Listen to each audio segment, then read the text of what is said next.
Hi hello नमस्कार. Reshu's recipe channel and ब्लॉगमध्ये तुमचं खूप खूप मनापासून स्वागत.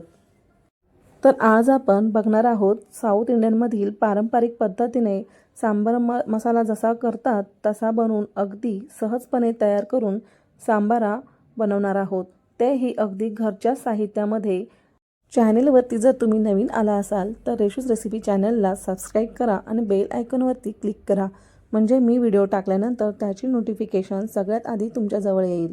चला तर रेसिपीला आता आपण सुरुवात करूयात. तर आज आपण सांबार 5 ते 6 लोकांसाठी सांबार कसा बनवायचा ते पाहूयात. तर इथं पहा, मी 5 ते 6 लोकांसाठी सांबार बनवण्यासाठी अर्धी वाटी तुरीची डाळ घेतली आहे.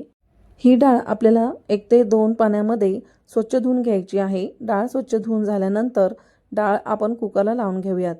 इथे आता मी 2 ग्लास पाणी घालून घेते आणि नंतर याला 3 ते 4 शिट्ट्या येईपर्यंत शिट्ट्या काढून घ्यायच्या आहेत.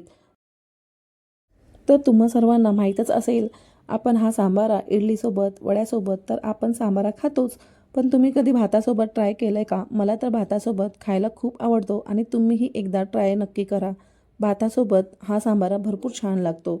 पहा, इथे मी डाळीसोबत मीठ, हळद आणि जिरं घालून घेतलं आहे. तर आता आपण पुढची प्रोसेस करूयात. तर मसाला बनवण्यासाठी मी इथे अर्धा 1 तास मिरच्या दाणे भिजत घालून ठेवलं होतं. मी मिरच्या इथे 7 ते 8 आणि धने 2 चमचे घेतलेले आहेत.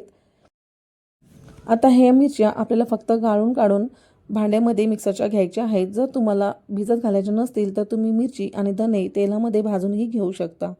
यानंतर मी 3 चमचे डाळ भाजकी घातलेली आहे. तुम्ही इथे जी चण्याची डाळ घेतो ना कच्चीवाली, ती पण तुम्ही घेऊ शकता. ती तेलावरती थोडीशी भाजून घ्यायची आणि त्याच्यामध्ये थोडीशी उडदाची डाळ पण घालायची आणि मग ती पण आपल्याला म्हणजे त्याच्यासोबत भाजून घ्यायची. मी इथे भाजकी डाळ वापरल्यामुळे इथे मी उडदाच्या डाळीचा वापर केलेला नाही. तर यानंतर मी इथे 1 ते 2 इंच दालचिनी आहे ती घालून घेतली आहे. सोबतच इथे मी काळी मिरी पण घेतली आहे. 10 ते 12 काळी मिरी आहेत. आता ही आपल्याला यामध्ये थोडंसं पाणी घालायचं आणि छान याची फाईन पेस्ट एकदम बारीक करून घ्यायची आहे. आता हे वाटण जेवढं फाईन पेस्ट बारीक वाटेल तेवढंच आपल्या सांबाराला छान दाटसरपणा आणि त्याचा कलरही छान यायला मदत होते. तर आपण इथे शंकेश्वरी मिरची इथे वापरली आहे. त्याचा कलर ओरिजिनल त्याचाच कलर आपल्या या सांबाराला येतो. आता वाटण वाटून झाल्यानंतर इथे मी ओल्या नारळाचा थोडासा तुकडा घेतला आहे. आपल्याला यामध्ये जास्त खोबरं घालायचं नाही, तर फक्त नावाला म्हणून आपल्याला यामध्ये खोबरं घालायचं आहे. आणि पुन्हा आपल्याला गरज वाटली तर यामध्ये पुन्हा पाणी घालून छान अशी याची पेस्ट जेवढी पातळ बारीक करता येईल तेवढी आपल्याला करून घ्यायची आहे. यानेच आपल्या सांबाराला छान दाटसरपणा येतोय, हे लक्षात असू द्या. तर बघा, इथे आता आपलं छान वाटण वाटून झालेलं आहे. तर आता इथे डाळ पण आपली झालेली आहे. सगळ्यात आधी आपल्याला कुकरची शिट्टी वरती करून चेक करायची, की जेणेकरून आपला हा कुकरची जी हवा आहे ती व्यवस्थित बाहेर जाईल. जर तुम्ही गरम असतानाच कुकर ओपन केला तर तो कुकरमधली जी डाळ आहे ती सगळी वरती येईल. याकरिता आपल्याला कुकरची शिट्टी आधी चेक करूनच कुकर खोलायचा आहे. यानंतर मी इथे भाज्या घालून घेते आहे. ह्या भाज्या मी कोणत्या कोणत्या घेतलेल्या आहेत ते मी डिस्क्रिप्शनमध्ये ॲड केलं आहे, तिथून तुम्ही नक्की चेक करा. जर तुम्हाला तुमच्या आवडीची कोणती फळभाजी घालायची असेल तीही तुम्ही यामध्ये घालू शकता. आता तुम्ही यामध्ये लाल भोपळा, शेवग्याच्या शेंगा, वांगं, कांदा, बटाटा, टोमॅटो तुमची आवडीची असेल ती, सफेद भोपळा, पडवळ, ही कोणतीही भाजी तुम्ही यामध्ये घालू शकता. ह्या सांबारामध्ये भरपूर अशा भाज्या घातल्यामुळे तितकाच हा सांबार पौष्टिक आहे आणि मुलांसाठी तर खूपच म्हणजे उत्तम आहे. तर काही मुलं कशी आवडीने कोणती भाजी खात नसतील, पण सांबारा नक्कीच खात असतील असं तरी मला वाटतं.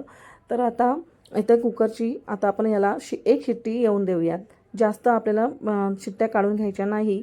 यापेक्षा जर तुम्ही जास्त शिट्ट्या काढून घेतल्या तर ती आपली जी भाजी आहे ती जास्त शिजेल आणि ती गीर होऊन जाईल आणि सगळं स्मॅश होऊन जाईल. तर आपल्याला जास्त स्मॅश नाही करायचं आहे. तर मी कुकर जेव्हा लावला होता तेव्हा ना मी चिंचेचं कोळ बनवून घेतलेलं होतं. जर आणि तुमच्याकडे जर आयतं रेडीमेड असतं ना, तेही तुम्ही तिथे चिंचेचं कोळ घालू शकता. तर चिंचेचं कोळ मी धने मिरची जेव्हा घातली होती तेव्हा मी एका वाटीमध्ये भिजत घालून ठेवलं होतं. तर ते आपल्याला भिजत घालून घ्यायचं आहे आणि व्यवस्थित स्मॅश करून घ्यायचं आणि छान गाळणीने ते आपल्याला कोळ गाळून घ्यायचा आहे. तर अशा प्रकारे तो चिंचेचा कोळ तयार होतो. आता आपल्याला या डाळीला फोडणी द्यायची आहे. फोडणीसाठी मी इथे एका पॅनमध्ये 2 पळ्या तेल घालून घेतलं आहे. सोबतच मी इथे तेल गरम झाल्यानंतर मी लगेच इथे 1 चमचा मी इथे मोहरी घातली आहे. मोहरी छान आपल्याला तडतडून घ्यायची आहे. मोहरी तडतडल्यावरतीच आपल्याला कढीपत्ता घालायचा आहे. मोहरी आणि कढीपत्ता व्यवस्थित तडतडली की नंतर मी यामध्ये इथे मी उडदाची डाळ घालून घेतली आहे. सोबतच मी इथे शंकेश्वरी जी आपली मिरची असते सुकी ती मी यामध्ये घालून घेते. तर सगळ्यात शेवटी आपल्याला ही मिरची घालून घ्यायची आहे. मिरची लगेच तळली जाते म्हणजे भाजली जाते आणि ती करपट अशी होते. म्हणून आपल्याला सगळ्यात शेवटी आपल्याला ही मिरची घालायची आहे. नंतर मी इथे आपली चण्याची जी डाळ असते ती मी इथे घालून घेतली आहे. आता याला छान असं आपल्याला खमंग छान भाजून घ्यायचं आहे. खमंग म्हणजे इथे आपली गॅसची फ्लेम मंद आहे. आपल्याला गॅसची फ्लेम कुठेही आपल्याला फास्ट करायचं नाही. सोबतच मी इथे आता वाटून घेतलेलं जे वाटण होतं ते यामध्ये घालून घेते. जर तुम्हाला फोडणीमध्ये हिंग घालायचं असेल तर चिमूटभर हिंग पण घाला. यानंतर आपण आता हे वाटण 1 मिनिटं आपल्याला परतवून घ्यायचं आहे. ज्या मिक्सरच्या भांड्यामध्ये आपण हे वाटण वाटून घेतलं होतं त्या मिक्सरच्या भांड्यामध्ये थोडंसं पाणी घालायचं आणि छान खंगळून यामध्ये घालून घ्यायचं. म्हणजे वाटण आपल्याला थोडंही वाया घालवायचं नाही आहे. तर आता याला आपण छान 1 मिनिटं परतवून घेऊयात. या वाटणाला थोडेसे बुडबुड यायला लागले की यामध्ये मी इथे चिंचेचं कोळ घालून घेते. चिंचेचं कोळ मी इथे 3 ते 4 चमचे घालून घेतला आहे. तर बघा काही जणांना डाळ शिजवतानाच चिंचेचं कोळ घालतात. तर इथे मी स्वतः कशी बनवते सांबाराची रेसिपी ही तुमच्यासोबत मला शेअर करायची आहे. त्यामुळे मी तुम्हाला सांबाराची रेसिपी म्हणजे सांबारा भाजत असताना मी इथे चिंचेचं कोळ घालते. तर मी ते तेव्हाच असं मी घालते. मी डाळ शिजवताना अजिबात चिंचेचं कोळ घालत नाही. आता इथे मी गुळाचा खडा पण घालून घेतला आहे. हे आपल्याला घालायचंच आहे गुळाचा खडा. जर तुम्ही गूळ घातला नाही तर त्या सांबाऱ्यासारखी चव येणार नाही. तर इथे मी मसाला का भाजून घेतलेला आहे माहिती आहे का? कारण की जो मिरचीचा जो कच्चेपणा असतो ना तो छान याचा निघून जाईल. तर अशा प्रकारे भाजून घेतल्याने आणि त्याचा रंगही छान सुरेख येतो. आता 1 मिनिटानंतर मी इथे भाजी आणि डाळ यामध्ये घालून घेतली आहे. आणि सोबतच मी इथे 2 वाट्या पाणी घालून घेतलं आहे. तुम्हाला जसं हवं असेल सांबाराची थिकनेस तसं तुम्ही पाण्याचं प्रमाण वाढवू शकता.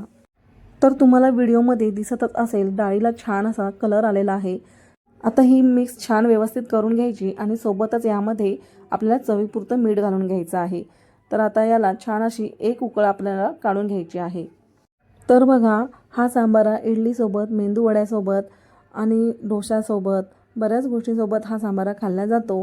पण तुम्ही एकदा तरी नक्की ट्राय करा भातासोबत आणि मला कमेंटद्वारे नक्की कळवा. तर बघा सांबाराचा कलर पण खूप छान आणि सुरेख आलेला आहे. खूपच मस्त जसं व्हिडिओमध्ये दिसतोय तसाच ओरिजिनल त्यापेक्षाही छान दिसतोय आणि खरंच खूप एक संग असा त्याचा कलर आलेला आहे. व्हिडिओ जर तुम्हाला आवडला असेल तर लाईक करा आणि खूप खूप शेअर करा आणि रेशूज रेसिपी चॅनलला सबस्क्राईब करायला अजिबात विसरू नका. तर भेटूयात अशा छान छान नवीन रेसिपीसोबत. Bye bye.